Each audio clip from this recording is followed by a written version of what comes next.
Hello, everyone, and welcome to the Lord Gord Podcast. This is your host, Lord Gord, and I'm giving you information that's factually correct and politically incorrect. And fellas, I'm back, the aristocratic black. My whip ain't got no crack, but it's got a hell of a bang. America, I'm back, the aristocratic black. My whip ain't got no crack, but it's got a hell of a bang. Yeah! You guys, I was gone for 2 weeks, working so hard, night and day, for the shekels, for financial freedom.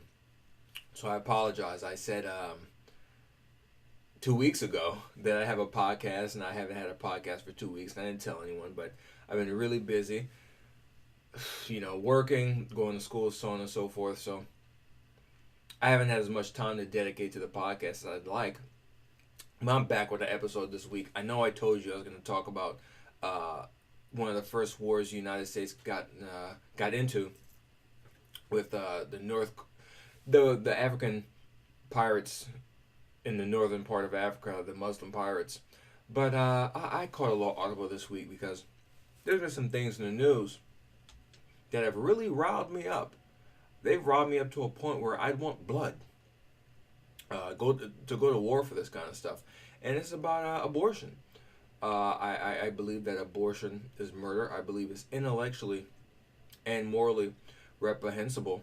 And you just had a bill recently passed in New York in which women can abort their babies when they're dilating, past the third trimester. Basically, one of them went to jail for what is now legal in New York and what the Virginia governor tried to make legal in Virginia, and it's just been extremely insane. Personally, I haven't met anyone that supports this bill, but if I met someone who personally supported it, I don't know what I'd do. I don't know if I'd brawl up in a fit of rage. I don't know if I'd cry.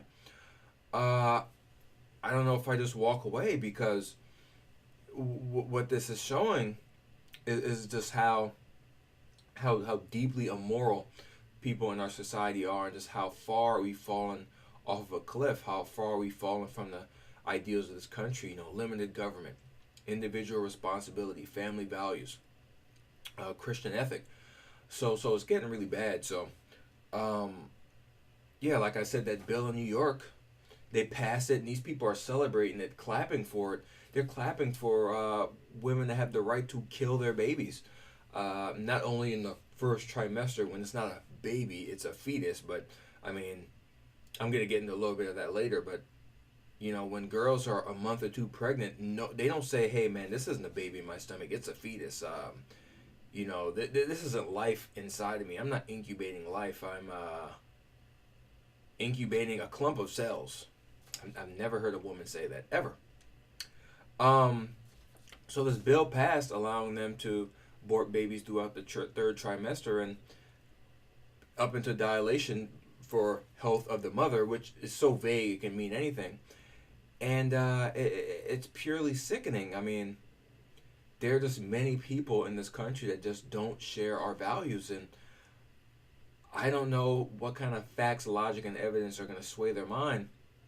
My man Owen Benjamin, I'm going to play a little clip of Owen Benjamin later, because that man's been on fire. He recently said, if you're going to be pro-choice, if you're going to hold that position, in order to hold that position legitimately, you need to watch an abortion happen in real time. You need to be able to watch it. I was watching an interview on Louder with Crowder with a lady that used to work with Planned Parenthood, and they used to upsell abortions. That's where they made their money. It's called Planned Parenthood. It's sophistry. It's wizardry. They don't help married couples plan their lives and plan their families. Married couples don't go to Planned Parenthood. Single mothers do. Disproportionately black women. Their abortion rate's 3 times the white abortion rate. They're extremely immoral. Listen to one of my podcasts, a podcast or two ago, talking about the most immoral group in the United States of America. These women have essentially had their femininity stripped from them by the welfare state, leftism, feminism, so on and so forth. I've touched on that in a few podcasts. I'm not going to do that here. But in Virginia, this bill was nearly defeated. This mayor I mean, not the mayor, the governor of Virginia. I forget his name. Ralph Northam, I believe. Yeah, he was advocating for straight up infanticide. Now, I believe that at any point in pregnancy, killing the baby is infanticide. But this man is literally on the record saying, hey, we could deliver the baby, resuscitate it if need be, and have the doctor and the woman would have to have a conversation. And no one on the left freaked out about that. Oh, Kathy Tran was in a hearing about this bill, and she admitted, hey, we'll kill the baby during any point of the pregnancy. There are no limits to it. And that's not what's getting people upset. What's getting people upset is this picture from 30 plus years ago of him and a guy in a Klan hood in blackface. So that goes to show you just how deeply immoral and evil these people are. This man is advocating for full-blown infanticide, baby murder, a complete abdication of responsibility of the women having sex out of wedlock. This imposing the costs on the life of a child. Instead of saying, hey, I'm going to live a more moral life, I'm going to be more responsible. No, you're going to give those people free reign to kill more of their children. Yeah, that's not what gets us upset. But what got us upset is that this man took a picture in a Klan outfit 30 years ago. And fake news, CNN lied about it. They said that guy was a Republican. No, he's a Democrat. And all the KKK members were Democrats. They were a militant wing of the Democrat Party. Okay? It's just deeply disturbing to me just how normalized this is in the culture. I was listening to Larry Elder, and he was playing. This is before I was red pill. I was very blue pill. I had never even heard this, but this communist jerk off, this traitor to our country and the ideals and principles of this country. This man who honeymoons and celebrates in the Soviet Union. This scumbag of a human being, Bernard Sanders. His Bernie Sanders character. There was a debate between him and Hillary Clinton, and someone asked him, hey, is there in the pregnancy that you think abortion should be illegal? And he said no. He said that's a woman's choice, quote unquote, and the government shouldn't be involved in it. Bernard Sanders, you're a full-blown communist. You believe the government should tell you where you live, where you can't live, who you can hire, who you can't hire, what you have to pay people, what you can't pay people. You want to force people to give people medical care. You believe in top-down centralized control. You believe in the government running every part of people's lives, and now all of a sudden you want to get government off people's back? Yeah, of course you want to get them off their back to make the women more moral and cure their children, because immoral people vote left.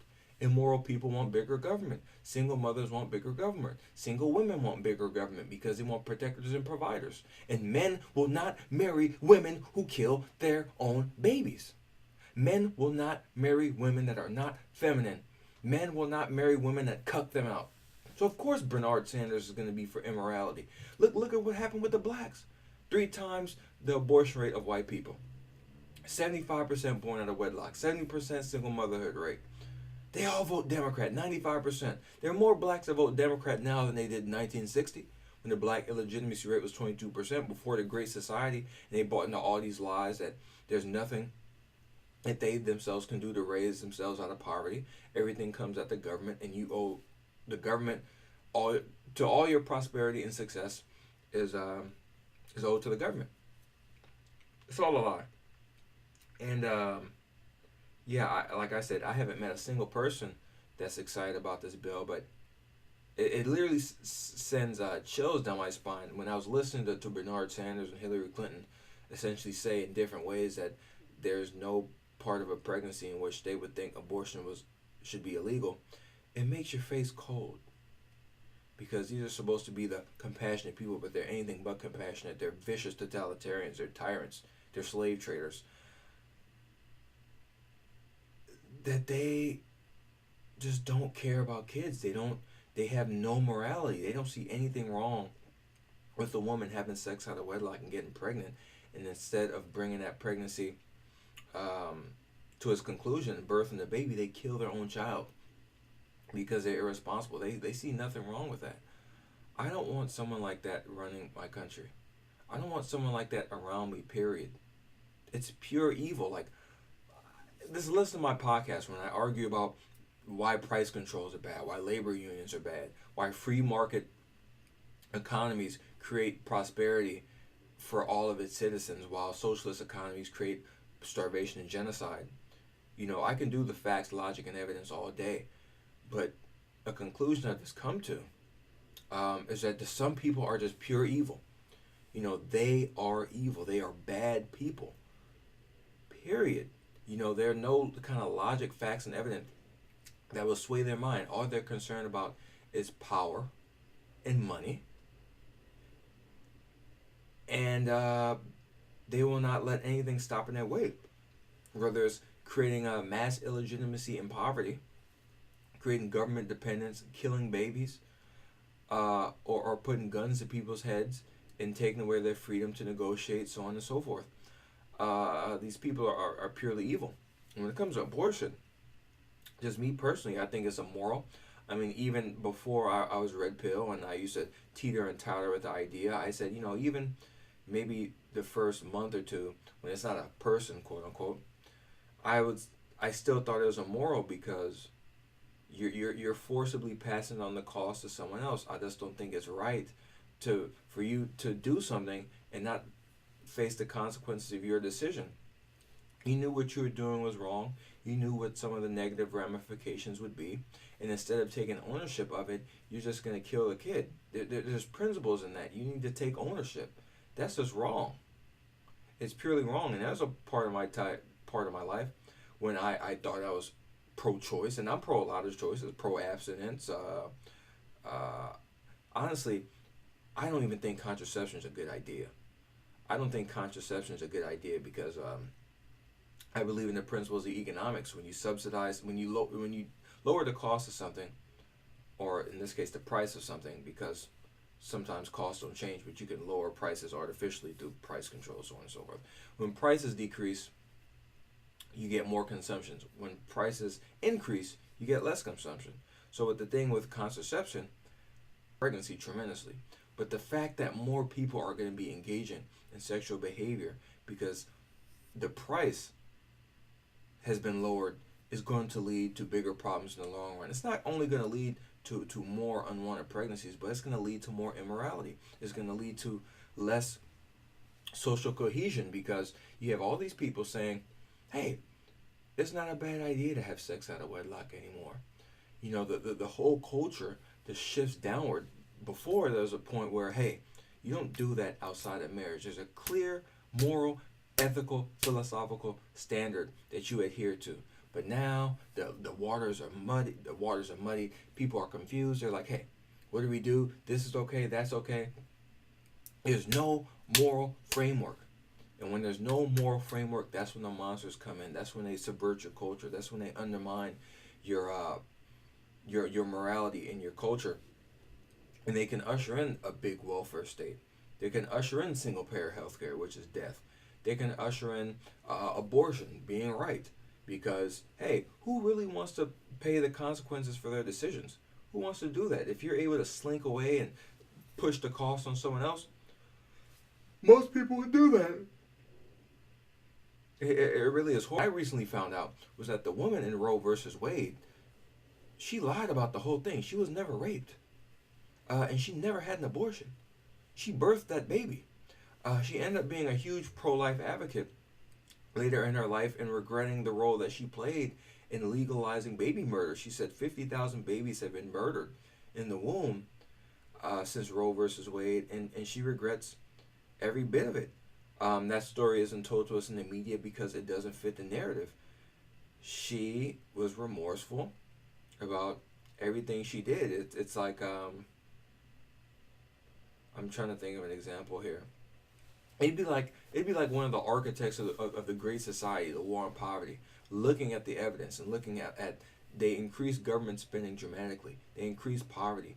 They increase illegitimacy, which increases poverty, which increases the crime, so on and so forth. And the poverty rate was declining for decades, but it stopped declining after this so-called war on poverty, even though we spent $22 trillion on it. They look at that and say, you know what? I made a huge mistake. I was wrong. I was wrong about the causes of poverty, and I was wrong about what alleviates poverty. I was wrong about everything. That's what that brave woman did. She died about 2 years ago, and she admitted, she said, listen, I was used by these leftist baby murderers.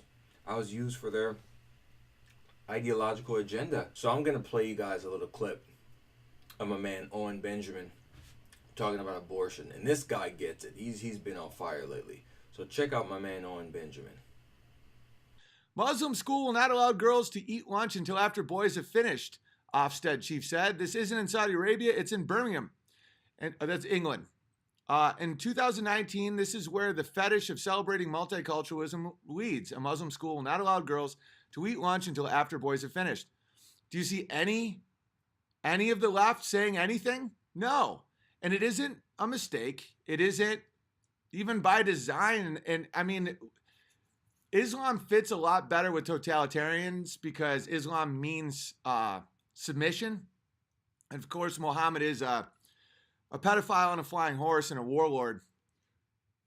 So it's a little easier to deal with him than Jesus Christ, who was a carpenter and not a warlord and wanted a separation between church and state. It's in the Bible.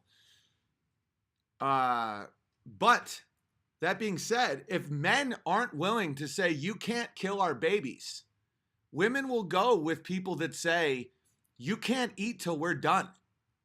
And want to know what they do? They say, okay. Because women don't want men that allow them to kill their own babies. Those are weak men. Those are weak genes. If a woman's with a man that's pro-choice, she doesn't respect that man. What man would let someone kill their own babies? A weak man, a man that a woman does not want that man's DNA to be passed to the next generation. And they'll find a man that will stop that. And that man may be an incest victim on a camel named Abdul. Thank you for listening to the Lord Gord Podcast. I hope you enjoyed it. Subscribe on iTunes. Subscribe on YouTube. Get the Lord Gord Funk album, This Isn't TV.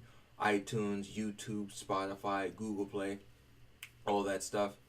Next week, I'm going to talk about Thomas Jefferson and the Tripoli Pirates. I'm going to talk about one of the first wars the United States got into because these North African Muslims were enslaving white Americans and demanding extreme ransoms to free them. And the Americans knew, hey, if we cucked out, we'd have to keep cucking out and get worse and worse and worse. So we need to go down there and stomp those bastards. Thank you so much for listening. I'm Lord Gord. I'll talk to you next time.